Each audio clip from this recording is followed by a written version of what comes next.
মাথায় ঠিক তাল সামলাতে পারিনি ভাই, কিছু মনে করবেন না যেন। না, মনে করার কি আছে? আপনি বিকাশ পাড়ুচ্ছে না? ওই বীরসিংহ গ্রামের তো? ঠিক ধরেছি, গলার স্বর শুনেই মনে হয়েছিল।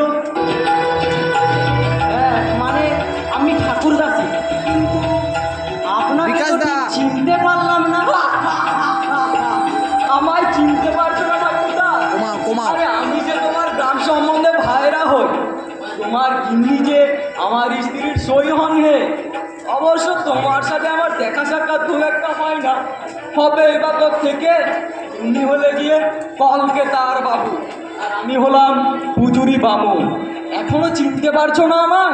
হ্যাঁ হ্যাঁ, চেনা চেনা লাগছে বটে। ভগবতীর সইয়ের স্বামী হন আপনি? মনে পড়েছে মনে পড়েছে। তা যাচ্ছ কোথায়? সঙ্গে যে দেখছি বিরাট লটবহর। এই কদিনের জন্য গ্রামে এসেছিলাম, আবার কলকাতায় ফিরে যাচ্ছি। কি সুখে রে বাবু তোমরা কলকাতায় থাকো, কে জানে। আমার তো কলকাতার নাম শুনলেই গায়ে জল। শুনেছি সেখানে নাকি বুড়া কর্কটরা ঘুরে বেড়ায়, মানুষ দেখলেই চাপকায়। তাছাড়া শুনেছি পাদ্রীরা নাকি ওখানে গেলেই কেরেস্তান বানিয়ে দেয়, মুখে গরু মাংস দিতে দেয়। তোমাকেও দিয়েছে নাকি?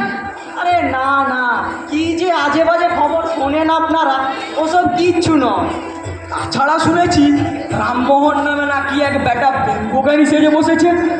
সে নাকি সতীদাহ রদ করার জন্য আদা জল খেয়ে লেগেছে। কতখানি আসপর্দা লোকটা, আমাদের ধর্ম কর্ম যেসব রসাতলে জেনে বসেছে দেখছি। সতীদাহ বন্ধ, ছি ছি ছি ছি ছি ছি, কানে আঙুল কানে আঙুল, এসব কথা যে শোনাও পা। আচ্ছা আচ্ছা, তা না হয় হলো, কিন্তু আমার ছেলেটা গেল কোথায়? ছেলেটা? ছেলে? তোমার ছেলে? তাকেও আবার সঙ্গে নিয়ে যাচ্ছ নাকি? হ্যাঁ, আমার সঙ্গেই তো নিয়ে যাচ্ছিলাম, কিন্তু সে গেল কই? না ও ঈশ্বর! না না, এ তো আমার ভীষণ অন্যায় ঠাকুরদাস। কলকাতায় গিয়ে মেলেচ্ছ হয়ে নিজে উচ্ছন্নে যাচ্ছ যা, তা বলে নিজের ছেলেটাকেও সেখানে নিয়ে যাচ্ছ? হ্যাঁ, নিয়ে যাচ্ছি। কেননা আমার ঈশ্বর সেখানে গিয়ে লেখাপড়া শিখবে, ইংরেজি শিখবে, স্কুল পাঠশালায় পড়বে। ছ্যা ছ্যা ছ্যা, কে ঘেন্নার কথা। বলি তোমার ছেলে ইংরেজি শিখে কি আর কখনো উর্দুগিরি করে বেড়াবে? বাপ পিতে মোর জীবিকা নেবে? আমিও তা চাই না। আমি চাই ও অনেক বড় হোক, আকাশের মতো বড়, পাহাড়ের মতো উঁচু। রাখো তোমার বাজে বাজে কথা, নিজেও ডুববে, নিজের বংশটাকেও ডোবাবে। ছ্যা, কিন্তু ছেলেটা গেল কোথায়? এতক্ষণ তো পিছনে পিছনেই আসছিল, উধাও হয়ে গেল নাকি? ঈশ্বর, ও ঈশ্বর, বাবা মার ঈশ্বর। ঈশ্বর? চট করে আবার ছেলের নাম রাখা হয়েছে ঈশ্বর। বাবা বাবা, তুমি আমায় ডাকছিলে বাবা? হ্যাঁ বাবা, ডেকে ডেকে যে আমার গলা চিড়ে গেল। কোথায় ছিলি সোনা? ওই যে ওইখানে, দেখছো? দেখতে পাচ্ছো? কই? কোথায়? কিছু নেই তো। ওই যে কাকুর গাছটার পাশে, দেখতে পাচ্ছো না? পাকুড় গাছের পাশে? কই? কিছু নেই তো। না, তুমি দেখছি দেখতেই জানো না। না বাবা, সত্যি আমরা দেখতে জানি না, তুই দেখাবি তবে তো আমরা দেখব। ওই গাছটার পাশে পাথরটা নজরে পড়ছে না তোমার? পাথর? হ্যাঁ, ওই তো পাথরটা, কিন্তু তাতে কি হয়েছে? আস্তে আস্তে এরকম অনেক পাথরই দেখলাম, এতে কি যেন লেখা। এগুলো কি বাবা? ওরে বাবা, তোর দেখছি সব দিকেই নজর। একে বলে মাইলস্টোন। মাইলস্টোন? সেটা কি বাবা?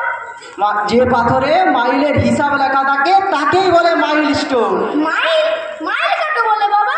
ও হলো রাস্তা দূরত্বের একটা মাপ। যেমন এখানে লেখা আছে কলকাতা এখান থেকে কত দূরে। তার মানে আমরা যেমন বলি 1 কোষ 2 কোষ, সেই রকম? হ্যাঁ, বাহ, তুই দেখছিস চট করে সব বুঝে ফেলেছিস। সত্যি এত বুদ্ধি তোর, এমনটি দেখা যায় না। হ্যাঁ বাবা, আমরা যেমন বলি 1 ক্রোশ 2 ক্রোশ, ইংরেজরা যেমন বলে মাইল। অবশ্য আমাদের 1 কোষে ওদের মাথায় প্রায় 2 মাইল হয়। তার মানে আমাদের 8 কোষে ওদের 1 মাইল হয়? প্রায় তাই না। তোর মাথাটা সত্যিই খুব সাপ। এত সহজে মাইলের ব্যাপার তুই ধরে ফেললি? না, এ বাপ বেটা দেখছি দুটোই পাবো। সামান্য একটা পাথরকে নিয়ে এত বকবকানি, ছে ছে ছে ছে ছে ছে ছে। কলকাতা এখান থেকে কত মাইল দূরে বাবা? এই মাইলস্টোন অনুযায়ী আর 110 মাইল। 110, 110। এর দুই কিছুই তো লেখা নেই, অন্য রকমের দাগ কাটা। ওগুলো ইংরেজিতে লেখা, বাংলায় ওটা 114। তার মানে ওই দাড়ি দুটো ইংরেজির 1 আর শেষেরটা 4, ও 1 1 4, 114। ইংরেজিতে 1 কে বলে 1, 9 কে 9, আর 4 কে বলে 4। 114, 114 মানে 114, মানে বাংলায় 114। কি কাণ্ড, কি কাণ্ড! এখান থেকেই ছেলেকে ইংরেজি শেখাচ্ছে। বামুন হয়ে তো নিজের জাত ধর্ম কুইয়েছে, ছেলেটারও ইহকাল পরকাল ঝরঝরে করে দিচ্ছে। রাস্তায় এরকম আরো কিছু মাইলস্টোন পড়বে না? হ্যাঁ বাবা, সারা রাস্তা জুড়ে একেবারে কলকাতা পর্যন্ত। তবে যত আমরা এগোবো তত সংখ্যাগুলো কমতে থাকবে। যেমন আর 1 মাইল এগুলে আমরা যে মাইলস্টোনটা পাবো তাতে লেখা থাকবে 113, পরেরটায় 112, এইরকম। এইবার বুঝেছি, আমরা যত এগোবো কলকাতা ততই কাছে হবে, মাইলস্টোনের সংখ্যা কমবে, তাই না বাবা? ঠিক বলেছিস। সত্যি যত দেখছি ততই তোর বুদ্ধি দেখে আমি অবাক হয়ে যাচ্ছি ঈশ্বর। বলি চলিয়ে ঠাকুরদা, তোমাদের বাপ বেটার কাছে আর দুদণ্ড থাকলে আমারই মাথা খারাপ হয়ে যাবে। কোথায় চললেন? বাড়ির দিকে নিশ্চয়। হ্যাঁ, বাড়ির দিকে। আমার 53 নম্বর শ্বশুর বাড়ি থেকে কিছুদিন জামাই আদর ভোগ করে ফিরছি। ভাবছি বাড়ি ফেরার পথে আরো 2-4 শ্বশুর বাড়িতে খেপ মেরে তবে বাড়ি ফেরবো। আপনি বহু বিবাহ করেছেন? কেন, তুমি আজ জানলে নাকি? বহু বিবাহ যে কুলীন ব্রাহ্মণের শাস্ত্রানুমোদিত কর্তব্য। আমি তো ওটা 83টা বিবাহ করেছি, এখনো 100টা পূর্ণ হয় না। আমার পিতা ঠাকুর তো 204 বার বিবাহ করেছেন। শেষেরটা তো প্রায় শ্বাস ওঠার সময়, মরার সময়। তখন আমার পিতার বয়স ছিল 93 বছর, আর কন্যাটি মাত্র 3 বছর। ছি ছি ছি ছি ছি ছি। বাল্য বিবাহ, বহু বিবাহ, এই দুটি অতীব কুপ্রথা।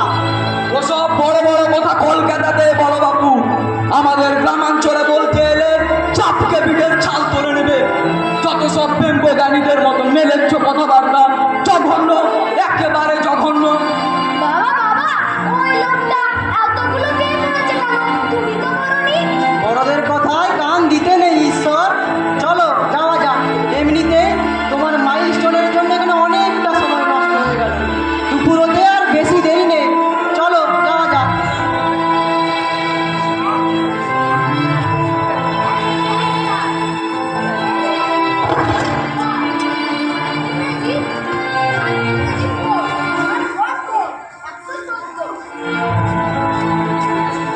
এইভাবে একটি শিশু তার বাবার সঙ্গে পথ হাঁটতে থাকে।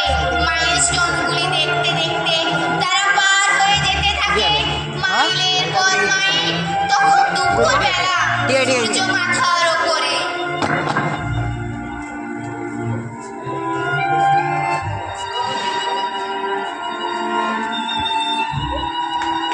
ঈশ্বর ঈশ্বর, দেখো দেখি পাগল ছেলেটার কাণ্ড। থেকে থেকেই ছুটে যাচ্ছে মাইলস্টোনগুলো দেখার জন্য। আশ্চর্য জেদ ওর। যে জিনিসটা একবার মাথায় ঢুকে যায় সেটা না করে ছাড়বে না। ঈশ্বর, ও ঈশ্বর। বাবা বাবা, বাবা, মাইলস্টোনের লেখা 114, 119, 119। 9 এর ইংরেজি কি বাবা? 9 এর ইংরেজি 9, আর 19 এর ইংরেজি 19, 119। জানো বাবা, 118কে দেখে ইংরেজির 8টাকে চিনলাম। ঠিকই যেন আমাদের বাংলার 4। 117 সাতখানা, একটা দাড়ির মাথায় বাঁ দিকে মাত্রা টানা। 116 6টা, ইংরেজি 9টাকে উল্টে দেওয়া। 115 5টা। আচ্ছা আচ্ছা, হয়েছে। আমি বেশ স্মৃতিশক্তি, একবার যা মগজে ঢুকছে সঙ্গে সঙ্গে গেঁথে যাচ্ছে। কিন্তু আর নয়, সকাল গড়িয়ে দুপুর হতে চললো, মাথার উপর ও ঝাঝা করছে। চল আমরা দুই বাপ বেটায় ওই গাছতলায় বসে কিছু মুখে দিই। তোর বাবা তোর মা তোর জন্য চিড়ে কলা গুড় মুড়ি কত কিছু পাঠিয়েছে। তোর খিদে পাইনি ঈশ্বর? হ্যাঁ বাবা, পেয়েছে পেয়েছে।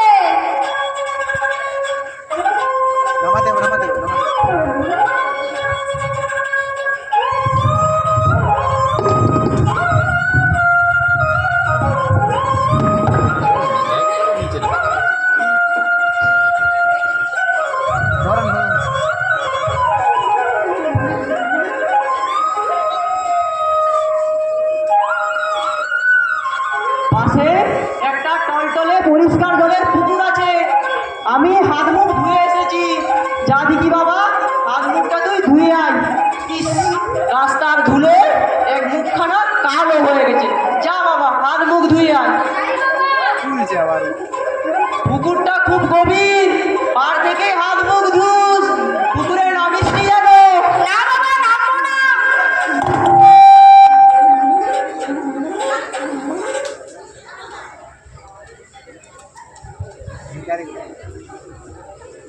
আমাদের একটু খেতে দেবে বাবু, কতদিন পেট ভরে খাইনি বাবু। দাও না, আমাদের একটু দাও না, খিদে পেট চুইচুই করছে বাবু। এই কারা তোরা, কোথায় থাকিস? এইখানে বাবু, এই যে আমাদের গ্রাম, তার নাম হলো বাসুলিডাঙ্গা। ওদের ঘরে খাবার নেই? না বাবু, কারো ঘরে এক দানা খাবার নেই, সবাই ভিক্ষে করছে বাবু। কেন কেন এরকম অবস্থা হলো কেন? এবছর ভালো ফসল হয়নি, তাই খাজনা দিতে না পারায় জমিদারের লোকেরা এসে সব ধান লুটে নিয়ে চলে গেছে। বড়দেরও মারতে মারতে নিয়ে গেছে, কাছারিতে আটক করে রেখেছে। ও তাই তোরা এরকম শুকিয়ে মরছিস? এরা কারা বাবা? এখানে এসেছে কেন? এরা এখানকার গরিব চাষিদের ছেলে। জমিদারদের অত্যাচারে কাপ উজাড় হয়ে গেছে। এদের কারোর ঘরে এক দানা খাবার নেই। আমাদেরকে খাবার না খেতে দেখে খাবার চাইছে। দাও বাবা, ওদের দিয়ে দাও। ইস, মুখগুলো দেখে মনে হচ্ছে কতদিন কিছু খায়নি। সবটা দাও বাবা, যতটা মেখেছো সবটাই ওদের দাও। তাহলে আমরা কি খাবো? সে পরে দেখা যাবে কোন, আগে ওরা তো খেয়ে পাচ্ছু।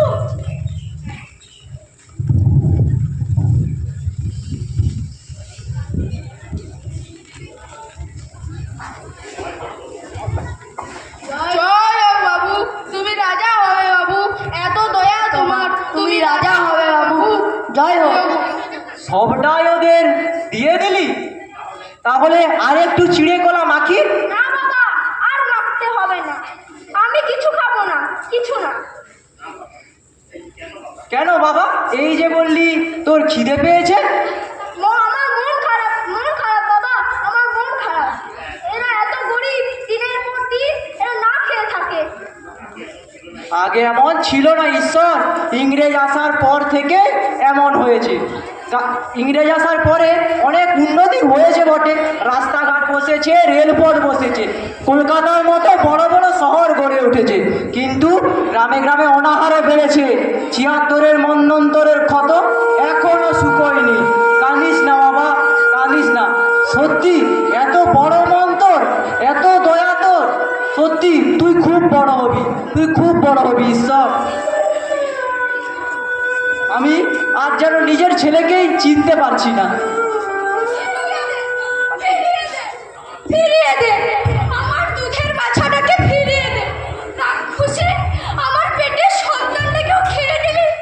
কত দেবতা তোরে ধর্ণা দিয়ে তাকে আমি পেয়েছিলাম, তাকেও আমার বুক থেকে ছিনিয়ে নিলি সন্তানে।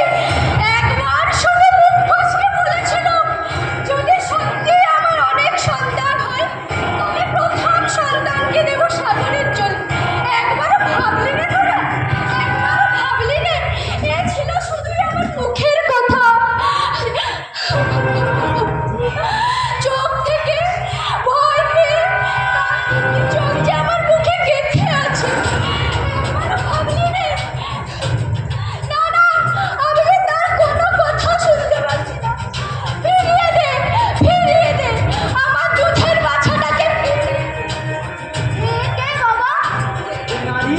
উন্মাদিনী গঙ্গাসাগরে সন্তান বিসর্জন দিয়ে পাগল হয়ে গেছে। মা হয়ে নিজের সন্তানকে কেন বিসর্জন দেয় বাবা? এসব ধর্মীয় কথা। বন্ধা নারী সন্তান কামনার জন্য গঙ্গাসাগরে প্রথম সন্তানকে দেওয়ার মানত করে। তারপর তার প্রথম সন্তান হলে তাকে বুক থেকে কেড়ে নিয়ে গিয়ে সাগরে ডুবিয়ে দেয়। এ অন্যায় বাবা, এ ঘোরতর অন্যায়, এই যে শিশু হত্যা। ন্যায় অন্যায় বিচার করার সাধ্য আমার নেই রে ঈশ্বর। তবে এই আমাদের দেশ। এতদিন তুমি একটা গ্রামের ছোট্ট খড়ের চালার নিচে বন্দি ছিলে, তাই আজ সবে পথে নেমেছো। তাই এসব কিছু সহ্য করতে পারছো না। তবে দেখবে আস্তে আস্তে তোমার সব সয়ে যাবে। না, সইব না, কিছুতেই সইব না এসব।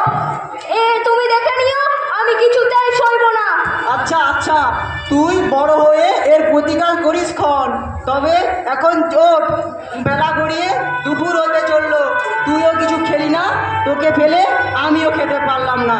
তাড়াতাড়ি চল, কাছে একটা চটি আছে, সেখানে গিয়ে দুই বাপ বেটায় খাওয়া দাওয়া সারবো। বাবা আর কিন্তু না বলতে পারবে না, এত বড় পোটলাটা তোমার নিতে কষ্ট হচ্ছে। আমি দেখছি তুমি হাঁপাচ্ছ, সবটা না দাও, কিছুটা ভার আমাকে দাও। সবই তো তোকে তুলে দিতে চাই রে ঈশ্বর, কিন্তু এখন যে তুই বড্ড ছোট, তাও এত জোরজার করছিস যখন, নে এই ছোট পুটুলিটা নে। সকাল গড়িয়ে দুপুর, দুপুর গড়িয়ে বিকেল, সময়ের আলপথ ধরে হেঁটে চলে যেন নবীন ভারতবর্ষ।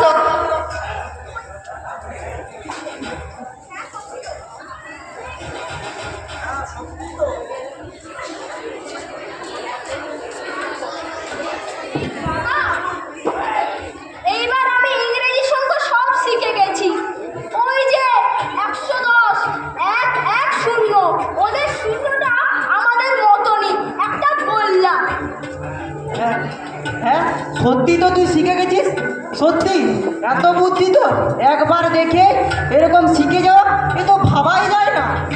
বাবা ও অবশ্য তুমি আমার তুমি হাঁপাচ্ছ, কত বড় পোটলাটা তুমি নামিয়ে দাও। দেখবে আমি ইংরেজি সংখ্যা সব শিখে গেছি, শুনবে? 1, 2, 3, 4, 5, 6, 7, 8, 9, 10। এই দেখো, আমি কেটে দেখলাম। 1, 2, 3, 4, 5, 6, 7, 8, 9, 10। এই দেখো, মাটিতে হাত কেটে দেখলাম। বাহ, চমৎকার!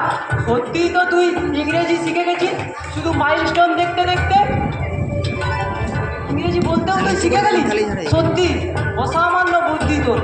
তুই খুব বড় হবি ঈশ্বর, তুই খুব বড় হবি। কলকাতা আমাদের 110 দূরে। আর আজ কলকাতা যাবো না, কাছে একটা চটি আছে, আজকে রাতটা সেখানে বিশ্রাম করবো। তারপর আমার 22 মিনিট কাল সকালে আবার কলকাতায় রওনা হব। বিকেলের এই রোদটা কি মিষ্টি, তাই না বাবা?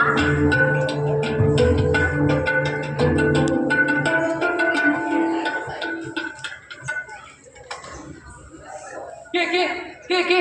নায়েব মশাই, না না, আমাকে ধরো না, আমাকে মেরো না, তোমার পায়ে পড়ি, আমাকে মেরো না, মেরো না, তোমার পায়ে পড়ি। এই লোকটা আমাদের দেখে এত ভয় পাচ্ছে কেন? না না, আমাকে আর গুম ঘরে আটকে রেখো না, আমাকে আর চাবুক পেটা করো না, তোমার পায়ে পড়ি, দোহাই তোমার, দোহাই। কি হে, মাথাটা খারাপ হয়ে গেছে নাকি? আমাদের থেকে ভয় পাচ্ছ কেন এরকম? ও তাহলে আপনি সেই নীলকুঠিরের কায়েম মোতাই নন? কিছু মনে করবেন না বাবু, কিছু মনে করবেন না, আমার ভুল হয়ে গেছে বাবু, আমার ভুল হয়ে গেছে। কিন্তু আপনি আমায় ধরিয়ে দেবেন না তো বাবু? আরে না না, এসো এসো, কাছে এসে বসো। তো কোনো ভয় নেই তোমার। এবার বলো কি বৃত্তান্ত? আমি নীলের কাগজ নিতে চাইনি বলে, আমার জমিতে নীল চাষ করিনি বলে, ওই নীলকর সাহেব ও তার দেওয়ান নায়েব গোমস্তা সবাই মিলে আমাকে 3 দিন ধরে গুম ঘরে আটকে রেখে বেধড়ক চাবুক পেটা করেছে হুজুর, বেধড়ক চাবুক পেটা। এই দেখুন হুজুর, এই দেখুন, দেখুন আমার পিঠখানা। ইস, কি বিভৎস! এমন ভাবে মানুষ মানুষকে মারে নাকি? এই যে পিঠ ফেটে রক্ত পড়ছে। আজ দুপুরে সুযোগ পেয়ে গুম ঘর থেকে পালিয়ে এসেছি। ওই জঙ্গলে লুকিয়েছিলাম, আপনাদের আসতে দেখে পালিয়ে যাও। এ গ্রাম ছেড়ে, এ এলাকা ছেড়ে যত দূরে পারো পালিয়ে যাও, এছাড়া তোমার বাঁচার আর কোনো পথ নেই। কেন পালাবে কেন? ও তো কোনো দোষ করেনি। নীলকর সাহেব ওকে জোর করে নিয়ে শোনাবে। ইংরেজ কোম্পানির শাসন বাবা, নীলকররাও ইংরেজ, তাই তাদের কোনো দোষ হয় না। এই নীলকরদের অত্যাচারে বাংলাদেশ শ্মশান হয়ে যাচ্ছে, তবু কেউ বলবার নেই, কেউ প্রতিবাদ করার নেই। আমি যেদিন বড় হব সেদিন ওই নীলকর সাহেবের বিরুদ্ধে যারা লড়বে তাদের আমি সাহায্য করব। আমি তাহলে আসি বাবু, আসি। প্রেমনাম হই বাবু, প্রেমনাম হই। আমার কথা কাউকে বলবেন না যেন বাবু, বলবেন না বাবু, বলবেন না। মন খারাপ করিস না বাবা, দুর্বলদের উপর তাদের অত্যাচার, সবলদের অত্যাচার যুগে যুগে চলে আসছে, তবে এর প্রতিকার কি কেউ জানে না। ওসব কথা রাখ। দেখি তো তুই ইংরেজি সংখ্যা কেমন শিখেছিস, লেখ তো 302। 302 এই যে বাহ, চমৎকার। লেখ তো 518। 518 এই দেখো গাড়িতে আম কেটে দেখলাম, ভালো লাগছে না বাবা? এত মুষড়ে পড়িস না ঈশ্বর, হয়তো এই দুঃখের দিন আর বেশি থাকবে না, তোরাই হয়তো সুখের মুখ দেখবি।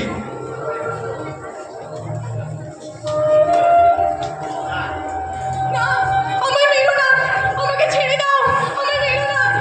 চল, চলে আয় শয়তানি, চিতা থেকে উঠে পালানো বের করে দেবো। চল চল চল। আমাকে মেরো না, আমাকে ছেড়ে দাও। মায়ের পায়ে পড়ি, আমাকে আমার ভীষণ ভয়, আমাকে মেরো না। আর একটা কথা বললে লাঠির গায়ে মাথা দুভাগ করে দেবো। চল। কি হচ্ছে কি? অবলা নারীর উপর অত্যাচার করছো কেন? অবলা নারী? এ একটা পাজির পা ঝাড়া বজ্জাত মেয়েছে, স্বামী মরেছে তবু সহমরণে যাবে না বলছে। সতীদাহ? কি সর্বনাশ! ছেড়ে দাও বলছি, সতীদাহ নিষিদ্ধ হয়েছে, তোমরা অন্যায় কাজ করছো। আমাদের আইন দেখিও না, ওই প্রেমগানিকা যা বলবে তা ভাবতে হবে না। ও তো ব্রাহ্মণী ব্যাপার, আমাদের কল্যাণে করবে না। চল চলে আয়। খবরদার, একে ছেড়ে দাও, একে ছেড়ে দাও বলছি। ইস, এতে 12 হাত কাপড়ে 13 হাত দিয়েছি, নাক টিপলে ঢুকে হয় আর আমাকে ঘন্টাতে আসে। দেখো বাবু, যেখানে যাচ্ছ যাও, আমাদের কাছে না তোলাতে যেত না। এটা জমিদার সূর্যকান্তরায়ের জমিদারি, আর আমি তার ভাই বছর মাত্র। আর এই মেয়ে ছেলেটা জমিদারের ভাই হোক। সম্পত্তির জন্য তোমরা একে বলাচ্ছ? বাজে কথা বলো না, এ হলো হিন্দু ধর্ম, শাস্ত্রে আছে সহমরণে সহমরণ। আর এই বাড়ি বউটা আমাদের বন্ধু আছে। চল, গীতা বাজানো রয়েছে, চল। ফোনটা দেখো, ফোনটা দেওয়ার পর দিয়ে মাইকে ঘুরে না ঘুরে শুনতে পারে। বাবা বাবা, ওই মেয়েকে তুমি বাঁচাতে পারবে না বাবা, ওই মেয়েটাকে তোমরা পুড়িয়ে মারবে। কজনকে বাঁচাবি ঈশ্বর, কজনকে? তবে রামমোহন যেভাবে লড়াই করে চলেছেন, সতীদাহ হয়তো আর বেশি দিন চালু থাকবে না। তবুও তো মেয়েদের উপর অত্যাচার কমবে না। বাল্য বিবাহ, বহু বিবাহ, কৌলিন্য প্রথা, সতীদাহ, এই সবই এক সুতোয় বাঁধা। সতীদাহ বন্ধ করে একজন কুলীন ব্রাহ্মণ শতাধিক বিবাহ করে। অনেক সময় একজন 9 মাসের মেয়ের সঙ্গেও তার বিবাহ হয়। তারপর সেই বুড়ো মারা গেলে তার শত স্ত্রীর সঙ্গে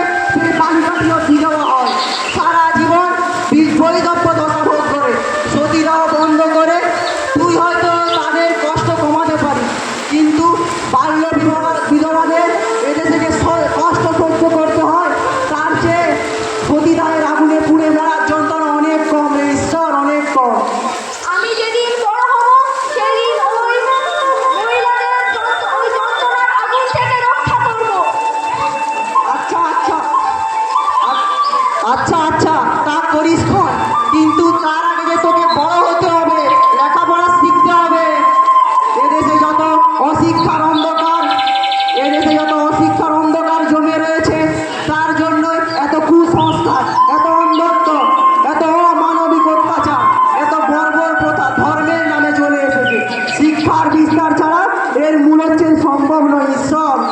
তবে আমি সবার আগে শিক্ষা বিস্তারে হাত দেব, ঘরে ঘরে জ্বেলে দেব শিক্ষার আলো। আচ্ছা তা জানিস কম, চল এখন তাড়াতাড়ি পা চালিয়ে চল, সন্ধে হয়ে আসছে, সন্ধ্যের আগে একটা চুটিতে যা হোক করে পৌঁছাতেই হবে। এই অন্ধকার থাকবে না বাবা, রাত্রি ভোর হবে, সোনালি রোদ্দুরে ভাসবে পৃথিবী।